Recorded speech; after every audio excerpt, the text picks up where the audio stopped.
오늘 우리에게 주시는 하나님의 말씀은 신약성경 누가복음 11장 29절 30절과 구약성경 요나서 3장 4절에서 10절까지의 말씀입니다. 이 중에서 누가복음 11장 29절 30절과 요나서 3장 4절 5절 그리고 9절 10절의 말씀을 함께 교독하시겠습니다. 누가복음 말씀 제가 먼저 읽겠습니다. 무리가 모였을 때에 예수께서 말씀하시되 이 세대는 악한 세대라. 표적을 구하되 요나의 표적밖에는 보일 표적이 없나니 요나가 니느웨 사람들에게 표적이 됨과 같이 인자도 이 세대에 그러하리라. 요나서 3장 4절 제가 읽겠습니다. 요나가 그 성읍에 들어가서 하루 동안 다니며 외쳐 이르되 40일이 지나면 니느웨가 무너지리라 하였더니 니느웨 사람들이 믿고 금식을 선포하고 높고 낮은 자를 막론하고 굵은 배 옷을 입은지라. 9절입니다. 제가 읽겠습니다. 하나님이 뜻을 돌이키시고 그 진노를 그치사 우리가 멸망하지 않게 하시리라. 그렇지 않을 줄을 누가 알겠느냐 한지라. 하나님이 그들이 행한 것 곧 그 악한 길에서 돌이켜 떠난 것을 보시고 하나님이 뜻을 돌이키사 그들에게 내리리라고 말씀하신 재앙을 내리지 아니하시니라. 아멘. 하나님께서는 2022년이라는 이 시간을 우리에게 선물로 주셨습니다. 그리고 선물로 주신 이 하나님께 새 첫 예배일이 와지 예배를 드릴 수 있다는 것 자체가 목이 메이고 감사한 일이에요. 목이 메일 정도로 감사한 일이에요. 하나님의 손이 도우시사 여러분 새초부터 새말까지 인도해 주시기를 바랍니다. 시편 20편 4절에 내 마음의 소원대로 허락하시고 너의 모든 계획을 이루어 주시기를 원하노라. 마음의 소원대로. 담임 목회자로서 저의 마음의 소원이 있다면 올해는 무리바다 덮음같이 여호와의 영광을 인정하는 것이 우리 교회와 이 공동체, 특별히 4차 산업혁명 시대, 코로나 팬데믹 가운데서도 메타버스 시대 가운데서도 여호와의 영광을 인정하는 것이 온 민족 위에 가득하기를 바라는 것입니다. 제가 살아오면서 제가 확인하는 거 하나가 있는데 그게 뭐냐면 어떤 가치 있는 일도 그냥 되는 게 없어요. 가치 있는 일은 반드시 누군가가 기대하고 소원하고 설레이고 기도하고 마음의 사명을 가지고 뭔가 이렇게 집중하니까 일이 이루어지는 것이지 그냥 가만히 있는데 되는 일은 없다는 것이에요. 그래서 빌립보서에 바울이 뭐라고 배웠냐? 빌립보서 2장에 같이 읽어볼까요? 너희 안에서 행하신 이는 하나님이시니 자기의 기쁘신 뜻을 위하여 소원을 두고 행하게 하신다. 아멘. 모든 일은 하나님의 백성들에게는 하나님이 마음에 소원을 주시는 것이에요. 이 소원이 내 개인의 어떤 망상이나 어떤 내 개인의 어떤 무슨 특별한 야심이나 욕망 이게 아니고 하나님이 주신 소원이 될 때는 하나님께서 그거 다 마음속에 두고 행하게 하시도록 집중하게 하시면 여러분 생애를 통하여 어떤 일이 일어나더라도 흔들림이 없는 집중력을 갖도록 만들어 주시는 것이에요. 그리고 시종일관 처음과 끝이 동일한 능력을 갖고 주님을 섬길 수 있는 거예요. 이게 뭐 영어가 되는지 모르겠습니다만 consistent power from beginning to the end. 처음과 끝이 동일하게 우리는 한결같이 하나님을 섬길 수 있기를 위해서는 하나님이 주시는 내 마음에 소원이 있어야 되는 것이에요. 사람의 욕심이 아니라 하나님이 주시는 소원. 그래서 제가 오늘 소원과 부흥과 회개는 같이 가는 거예요. 크리스찬들에게 있어서 소원과 부흥과 뭐 같이 간다고요? 회개가. 회개하라고 해서 회개가 되는 게 아니에요. 회개할 능력과 은혜가 있어야 회개를 하는 것이. 그게 소원이 되고 부흥과 회개가 같이 가는 거예요. 그래서 오늘 이 일이 제대로 신년 초부터 진행이 될 수 있도록 오늘 예수님께서 우리에게 주시는 중요한 말씀이 있어요. 그것이 오늘 여러분들이 읽었는데 누가복음 11장 29절 30절 읽었죠. 뭐라고 되어 있습니까? 무리가 모였을 때 예수께서 말씀하시되 이 세대는 악한 세대라 표적을 구하되 요나의 표적밖에는 보일 표적이 없다. 표적이라는 말이 나와 있어요. 오늘 지금 비유를 통하여 우리 인생의 세판짜기가 가능할까 이렇게 얘기하는데 오늘 비유 가운데 오늘 주님이 우리에게 표적을 주시는데 이 표적은 기적과 좀 더 달라요. 기적은 미라클이에요. 미라클은 일어난 사건이나 결과가 뭐 대단하다 이게 말할 수 있지만 표적은 미라클을 뛰어넘는 거예요. 그건 뭐냐면 표적은 일어난 결과보다 더 중요한 것은 그 표적 뒤에 감추어진 의미, 표적 뒤에 감추어진 하나님의 뜻, 표적 뒤에 감추어진 놀라운 영적인 교훈, 하나님의 심정을 깨닫도록 만들어주시는 거예요. 그래서 오늘 이 메타버스 시대, 이 4차 산업혁명 시대, 이 코로나 이후의 팬데믹 가운데서 오늘 우리에게 신년 예배를 드리면서 이 한 해를 관통할 만한 놀라운 표적이 뭐냐? 그 표적이 뭐냐면 30절에 요나가 니느웨 사람들에게 표적이 됨과 같이 인자도 이 세대에 그러하리라. 여러분과 제가 이 신년 예배를 맞이하여 우리의 마음에 소원하는 것이 있는데 그것이 뭐냐? 하나님 아버지 적당히 살지 말게 하시고 하나님이 주시는 소원을 가지고 하나님의 심정을 깨닫고 하나님 뜻이 이루어져야 되는데 그 표적이 뭐냐? 그것이 바로 요나의 표적이라는 것이.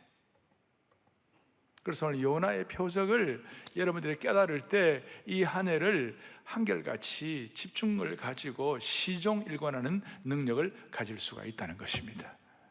여러분 요나를 좀 아십니까?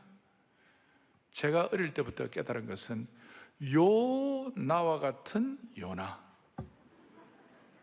요나와 같은 요나. 그리고 여러분 그 요나의 아들이 누군지 알아요? 이거는 이제 성경에도 안 나오는 크리스찬 조크인데 요나의 아들이 누구냐면요 베드로입니다. 아는지 모르겠어요. 바요나 시모나. 이거 성경에도 없는 거예요. 바요나, 바는 아들이라는 뜻인데 요나의 아들 시몬, 시몬이 베드로예요. 우리가 뭐 그런 식으로 이제 요나를 뭐 안 알 수도 있는데 이 요나의 사건이 왜 표적이 되는가? 여러분 하나님이 요나에게 오늘 여러분들이 읽었습니다. 하나님이 요나에게 니느웨에 가가지고 하나님의 심판을 선포하라고 그랬어요. 그런데 요나가 가기 싫었어요. 안 간다고 그러고 저항하고 다시 쓰라는 것이야. 완전히 니느웨라는 다른 방향으로 저 지금 이라크 방향으로 가라고 그랬는데 스페인으로 가려고 그랬어요. 완전히 다른 방향. 그래가지고 요나가 이제 도망을 갔는데 하나님께서 요나를 추적하시고 큰 물고기 뱃속에 잡아넣었다가 정신 차리고 회개하고 이제 니느웨에 가가지고 회개를 선포하는 거예요. 회개를 선포했는데 결과가 뭐냐면요 그 니느웨에 있는 요나서 제일 마지막 4장 11절에 보면 이 큰 성읍 니느웨는 좌우를 분별하지 못하는 자가 몇 만이라고요? 12만 명이라. 고대 근동사회에 이 좌우를 분별하지 못한다는 말은 아동들만 7살 이하의 7세 이하의 아동들만 12만이니까 대체적으로 5분의 1이 아동이니까 한 60만 명 정도 돼요. 그 60만 명 정도 되는 뭐 어떤 학자들은 100만 명이라고 그래요. 60만인지 100만인지 큰 도시가 한꺼번에 집단 회심을 한 거예요. 한꺼번에. 여러분, 베드로가 복음을 전할 때 3,000명이 예수님 믿고 뭐 5,000명이 주님 앞에 들어오고 빌리그레암 목사님이 선포를 하면 몇만 명이 주님 앞에 들어오고 이런 거 있지만, 역사에 전무후무한 역사가 있는데 그것이 뭐냐? 60만 명이 한꺼번에 돌아온 이 도시 전체가 돌아온 것은요, 이거는 역사에 없는 일이에요. 우리식으로 말하면 서울이 주님 앞에 들어오고, 저 광주가 와장창 깨어지고, 대구가 깨어지고, 도쿄가 들어오고, 런던이 회심하고, 싱가포르 회심했다. 이거 한꺼번에 대단한 역사가 일어났다는 것이. 그래서 오늘 첫 번째 생각할 것은 한 도시가 기적처럼 다 돌아오다. 요나의 표적밖에 보여줄 것이 없다고 그랬는데, 요나의 표적의 중요한 핵심 중에 하나는 뭐냐면 한 도시가 기적처럼 다 돌아오다. 어떻게 기적처럼 돌아왔습니까? 오늘 요나서 3장 2절에 주님께서 일어나 저 큰 성읍 니느웨로 가가지고 내가 너에게 명하면 그들에게 선포하라. 그러고 난 다음에 요나가 3장 4절에 이렇게 나와요. 요나가 그 성읍에 들어가서 하루 동안 다니며 외쳐 이르되 40일이 지나면 니느웨가 무너지리라. 40일이 지나면 니느웨가 무너지리라. 이 요나가 얼마나 정성이 없었냐면, 니느웨 전체 성읍을 돌려면 한 사흘 길이 걸려요. 사흘을 가야 되는데 하루만 적당히 이제 땜방을 하는 거예요. 왜냐하면 니느웨 가서 하기가 싫었어요. 이스라엘과 니느웨는 서로 적대 관계고 아주 앙숙 관계였어요. 그리고 니느웨는 아수르 제국의 수도였는데 이스라엘을 너무 괴롭혔어요. 그러니까 요나 입장에서는 하기 싫은 거예요. 요나는 혹시나 내 말을 듣고 사람들이 회개하면 안 되니까 회개하라라고 말도 안 하고 40일이 지나면 니느웨가 무너진다. 이 히브리어로 딱 5단어예요. 딱 이 5단어를 하는데 말이죠, 그냥 막 집단 회심을 하는 거예요. 집단.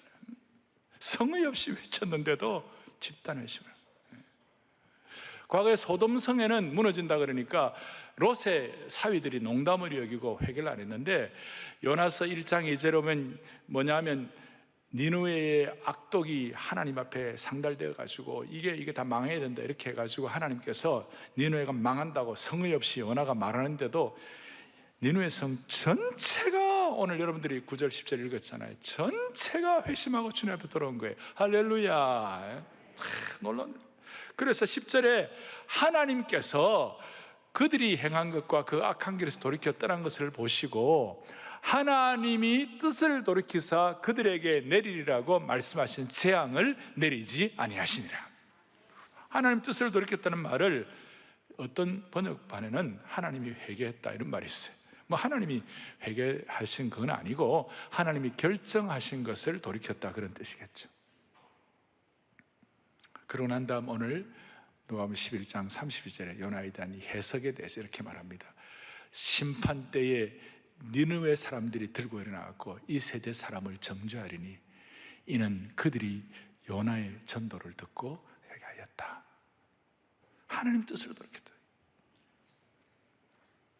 그리고 요나서 4장 11절에 그 말씀을 하시고 요나서 4장 11절에 급전직하로 딱 끝나고 12절이 없어요.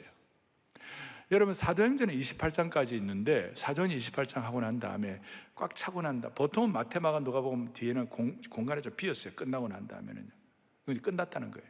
그런데 사도행전은 끝이 안 났다 그래갖고 사도행전 29장을 쓰십시다. 그래서 Act 29 뭐 그런 얘기 많이 들어보셨죠, 그죠?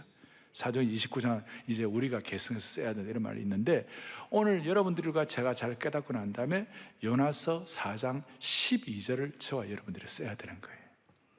12절이 있어요, 없어요? 12절은 없어요. 여러분들과 제가 요나서 4장 12절을 써야 되는 거예요. 그럴 때에 무슨 일이 벌어집니까? 소원과 부흥과 회개의 문제가 한꺼번에 해결되는 것이에요. 요나서 4장 12절. 오늘 이런 역사가 우리 가운데 일어나기를 바랍니다. 자, 두 번째로 생각할 것은 이런 상황 가운데 우리는 진실로 회개와 부흥을 원하고 있는가?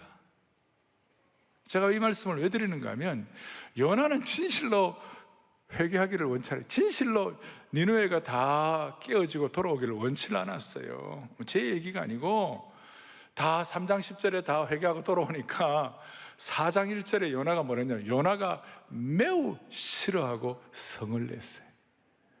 아니 저 원수 같은 저 니느웨가 주님 앞에 돌아오다니 있을 수가 없다는 거예요. 그러니까 40일이 지나 무너지겠다고 그랬는데 회개하고 돌아오니까 자기가 좀 바보같이 느껴진 거예요, 요나가.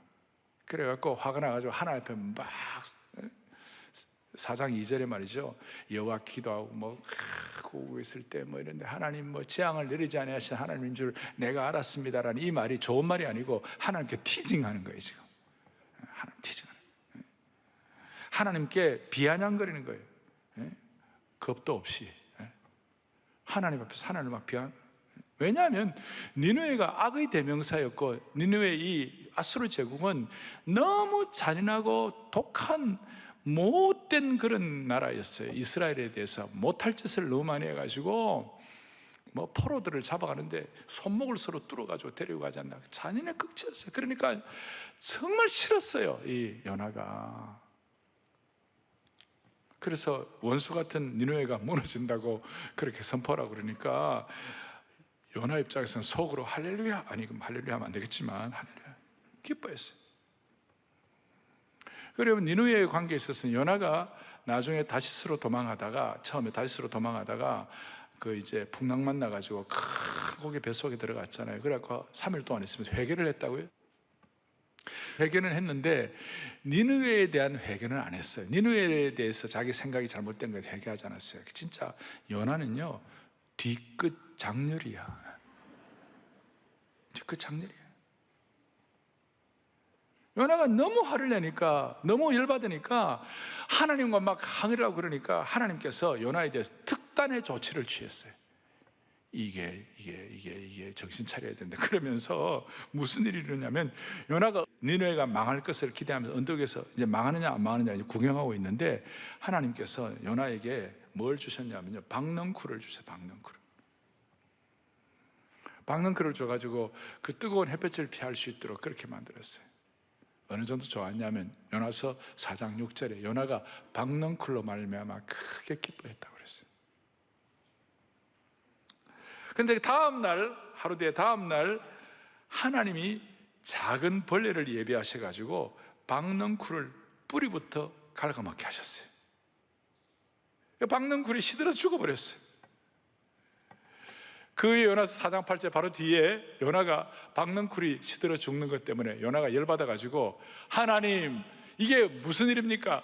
박넝쿨을 죽이시다니 내가 사는 것보다 죽는 것이 내게 더 낫겠습니다.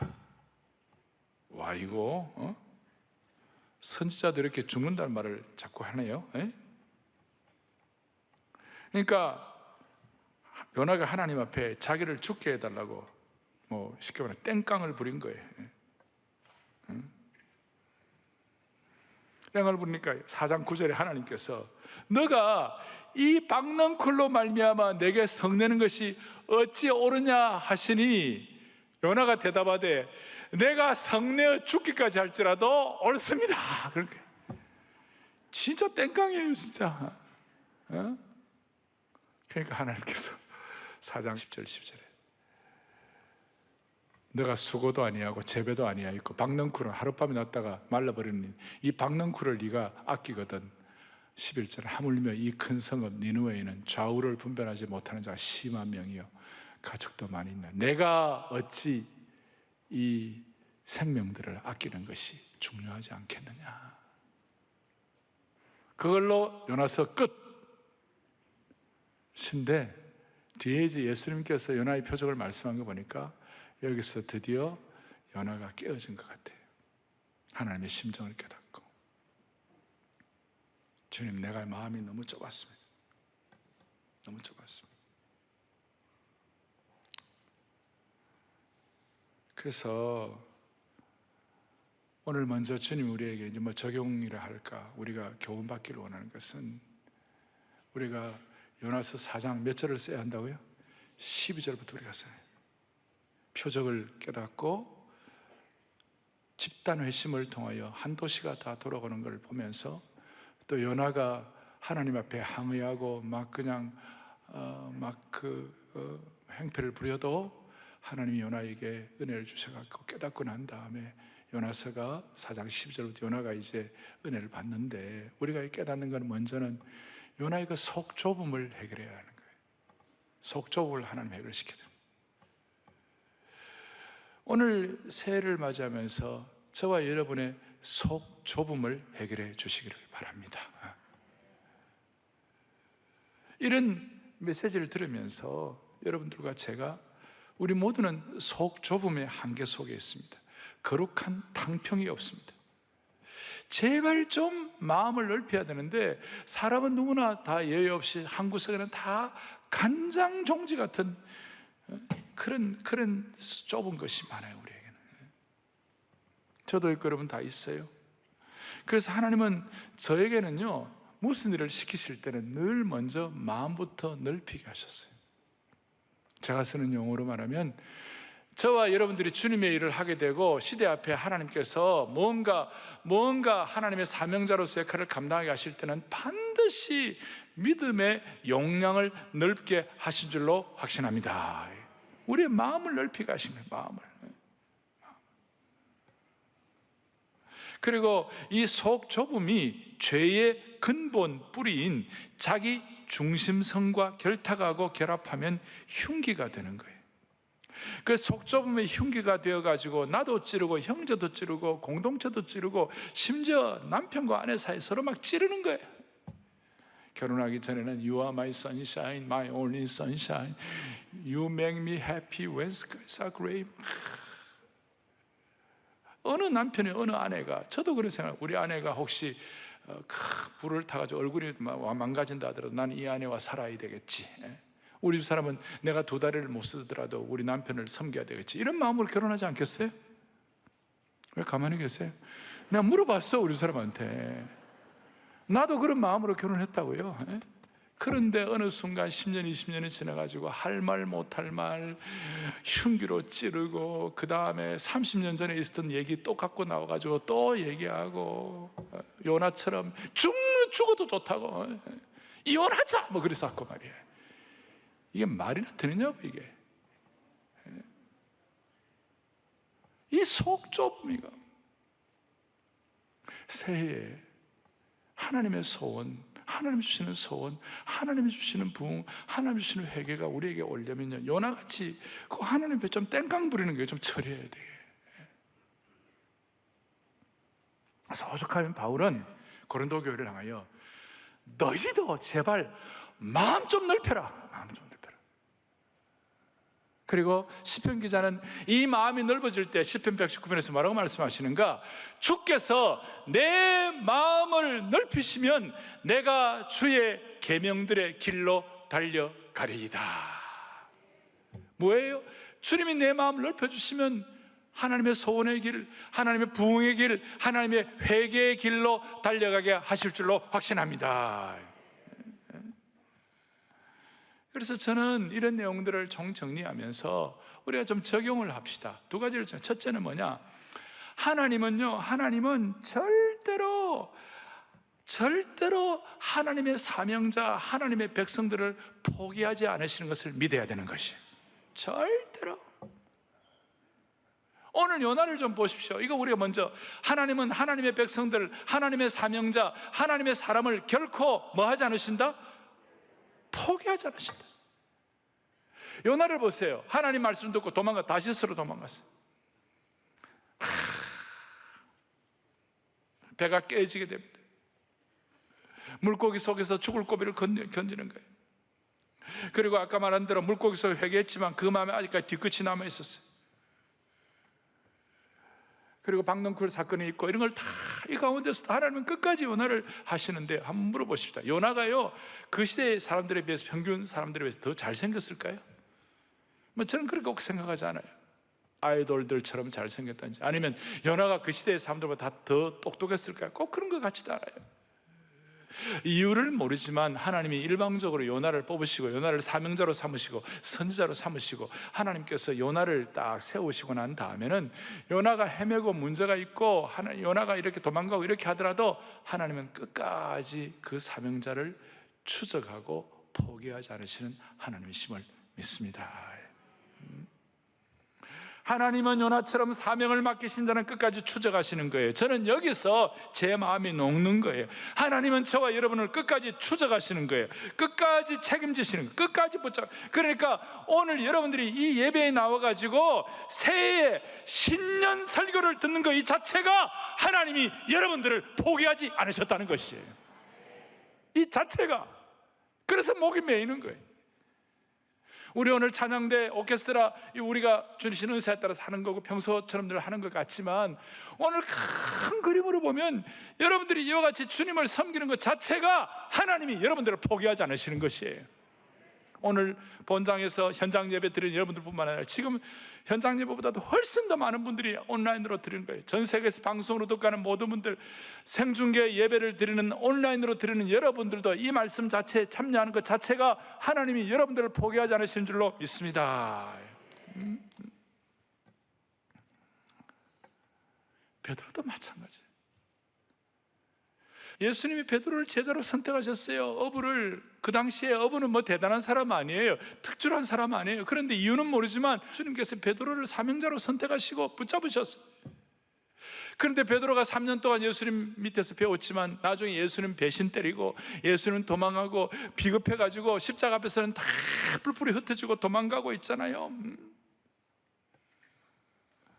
죄 없는 스승을 모른다고 그러고 자기 목숨과 생명이 위협받을 때는 그거 건지겠다고 주랭랑을 친 비겁한 사람이에요. 그 정도면 웬만하면 다 이거는 인간 말종이다, 안 된다고 포기할 거예요. 근데 예수님은 그렇게 하지 않으셨어요. 예수님은 베드로를 끝까지 사랑하시되 끝까지 사랑하셔가지고 마지막에 시몬아 네가 나를 사랑하느냐. 참 저는요 거기서 제가 너무 감사가 되는 게 뭐냐면 너 회개해야 돼. 베드로 너 회개해야 돼. 너 그 한 짓이 뭐냐. 예수님이 절대 그런 말을 말씀하지 않으시고 너가 나를 사랑하느냐. 사랑을 다시 회복시켜 주신 거예요.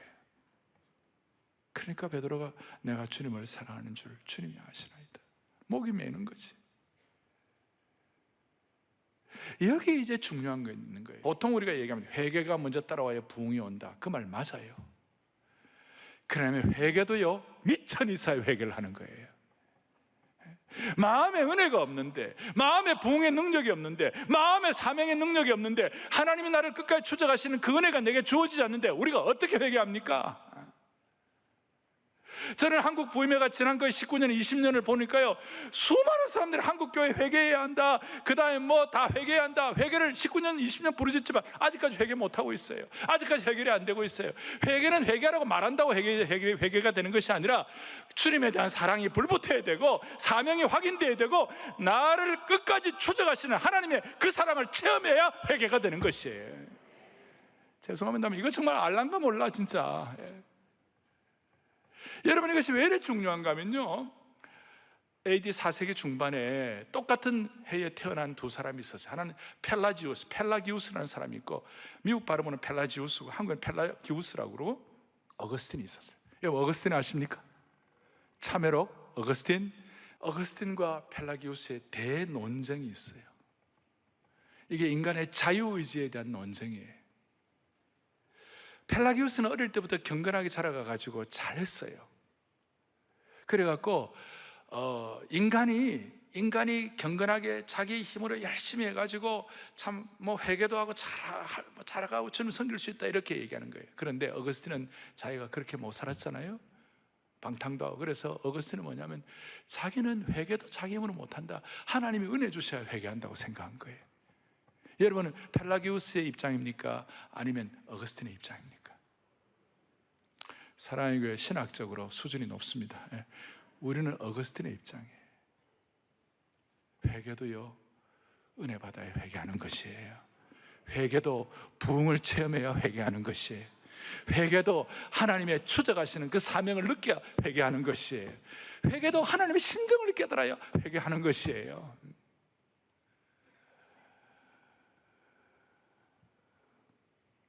그래서 우리는 하나님이 우리를 절대 포기하지 않으시는 그걸 깨닫고 이 한 해 동안 속 좁음을 늘 고민하면서 사명자로 살아갈 수 있도록 하나님의 소원과 부흥과 회개가 뭉뚱그려진 집합된 그런 은혜를 누릴 수 있도록 한 번 한 번 축복해 주시기를 바랍니다. 한 가지만 더 우리가 적용할 것은 그것은 뭐냐? 오늘도 여전히 하나님의 능력은 살아있는 것입니다. 오늘도 여전히 하나님의 능력은 제한받지 않으시는 것입니다. 요나는 하나님의 말씀을 순종할 때 처음에는 반쪽 순종만 했습니다. 회개 안 할 때도 반쪽만 하고, 그 다음에 니느웨에 가가지고 이 심판을 선포하라고 할 때 성의 없이 망한다만 했습니다. 그런데도 불구하고 하나님은 그에게 속 좁은 사람을 포기하지 않으시고 큰 물고기를 준비하시고 박넝쿨을 준비하시고 그 다음 뜨거운 동풍을 준비하시고 뜨거운 동풍을 준비하다 말려버리고 또 작은 벌레를 준비하셔가지고 하나님이 참 우리 하나님 굉장히 유머러스하세요. 큰 물고기를 준비하시고 요따만한 벌레를 준비하시고 동풍을 준비하시고 박넝쿨을 준비하시고 하나님의 능력인 줄로 믿습니다. 우리 모두에게. 그래서 이런 은혜를 주시니까 그 니느웨 사람들이 모두가 다 물도 마시지 않고 금식하면서 회개하면서 심지어 짐승들도 금식하고 골룡포를 입은 왕이 굵은 벽옷을 입고 바닥에 내려앉아 하나님께 부르짖었습니다. 대단한 능력입니다. 그래서 하나님께서 이 한 해 동안 우리를 모두로 하여금 하나님이 주시는 마음의 소원, 하나님이 주시는 내 야망이 아니라 내 인간의 망상이 아니라 하나님이 주시는 그 꿈을 이루기 위하여, 우리의 미래가 있기 위하여 그 꿈을 가지고 또 다시 시작할 수 있는 힘을 갖도록 은혜를 주시기 위하여 하나님은 우리에게 큰 물고기도 예비할 것입니다. 하나님은 우리에게 박넝쿨도 예비할 것입니다. 하나님은 우리에게 필요한 것들로 작은 벌레도 사용해 주실 것입니다. 그래서 우리를 다시 살리사 주를 기뻐하는 백성으로 부흥시켜 주시기를 원하는 겁니다. 자, 마무리를 하십시다. 처음 제가 말씀한 대로 하나님의 일은 누군가가 소원하고 부흥하고 누군가가 기대하고 누군가가 설레야 일이 이루어집니다. 왜 이것이 필요합니까? 아수르의 위기가 있었다면 지금 대한민국에도 위기가 있는 것입니다. 대한민국은 과거에도 위기가 많았고 지금도 있고 앞으로도 위기가 있을 것입니다. 제가 우리 한국교회 5대 주적 얘기했죠. 첫째는 뭐냐? 공산주의. 두 번째로는 이단들. 세 번째는 극단적 이슬람. 네 번째는 엔티 기독교. 다섯 번째는 잘못된 차별금지법. 이런 것들이 우리 앞에 다 있을 거예요. 그런데 이 가운데 하나님이 예비하신 큰 물고기와 하나님이 예비하신 박넝쿨과 하나님이 예비하신 작은 벌레들을 가지고 승리하기를 바라는 것입니다. 지금도 하나님의 능력은 제한이 없는 것입니다. 제가 믿기로서는 우리나라는요, 부흥이 없으면 소망이 없습니다. 우리나라는 부흥이 있어야 소망이 있는 나라가 되는 것이에요. 노 부흥, 노 소망이에요. 우리 자신도 마찬가지예요. 대한민국은 1907년도에 평양의 부흥을 경험했습니다. 오늘 이 니느웨의 부흥을, 강도는 좀 적겠지만 그래도 니느웨의 부흥을, 평양 부흥을 통하여 우리 민족은 맛을 보았습니다. 이제 2022년도가 니느웨의 부흥, 평양 부흥, 서울 부흥으로 이어져야만 하는 것이에요. 2022년도는 서울 부흥의 원년이 되어야 하는 것이에요. 지금 20세기 중반, 후반, 21세기 초에 걸쳐서 로잔 부흥이라고 그래서 로잔 언약이라고, 로잔 카비넌트라고 그래갖고 74년도에 빌리그레함 목사님과 함께 세계 복음주의권이 아주 건강하게 균형을 이루어가지고 로잔이 시작되었어요. 이제 2024년이 만 50주년이 되는 겁니다. 하나님이 허락하시면 니느웨의 부흥, 평양 부흥, 로잔의 부흥, 로잔의 언약들이 2024년도에 서울 부흥으로 연결되기를 바라는 것입니다. 그래서 여러분들이 마음의 소원을 가지고 이제 마음에 다 하나 생각할 것은 뭐냐면, 하나님께서 이런 일을 일으키실 때 요나가 엉터리였고 문제는 많았지만 한 가지 요나가 강점이 있었어요. 그게 뭐냐면 하나님이 하시는 것에 대한 영적인 센스가 있었어요. 무슨 말이냐면 그가 하나님의 명령을 듣고 니느웨로 가지 아니하고 다시스로 명령을 어기고 도망갔을 때, 다시스로 도망갈 때 무슨 일이 일어났습니까? 큰 폭풍이 일어나가지고 배에 그냥 막 다 죽게 됐어요. 그랬을 때 웬만하면 이거 자연현상이구나 이런 생각했는데, 요나의 입장에서는 자연현상이 아니고 하나님이 나를 깨우치고 나를 정신 차리게 하시는 거구나 라는 영적인 센스가 있었어요. 그 요나가 가진 그 강점이에요. 올 한 해 동안 많은 일이 일어날 겁니다. 그런데 우리가 요나처럼 부족한 거 있지만 그래도 우리가 마음의 소원을 해야 돼요. 무슨 소원이냐?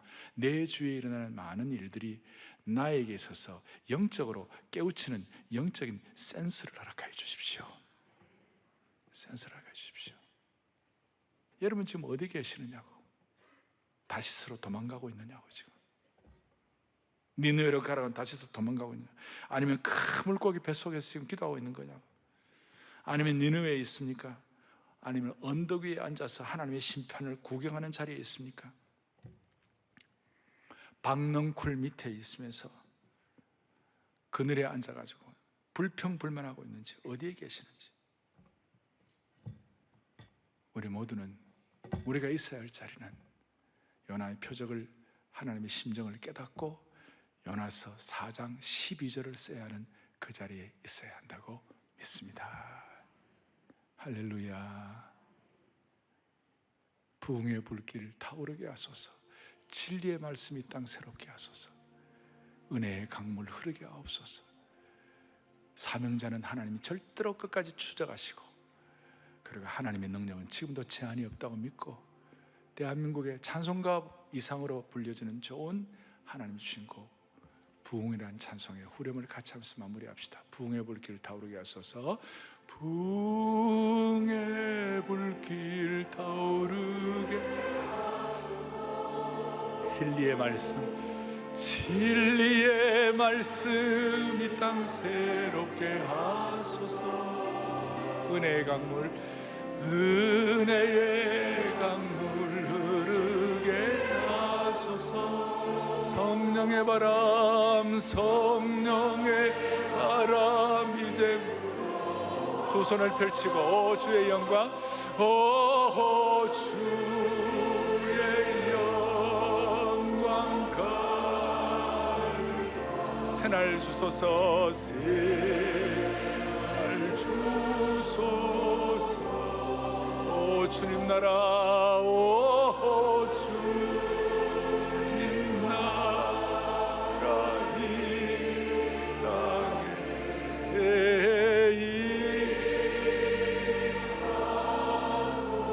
주의 영광 가득한 새날 주소서. 우리 사명자가 갖는 기도의 제목이에요. 오 주의 영광 가득한 새날 주소서. 새날 주소서. 오 주님 나라, 오 주님 나라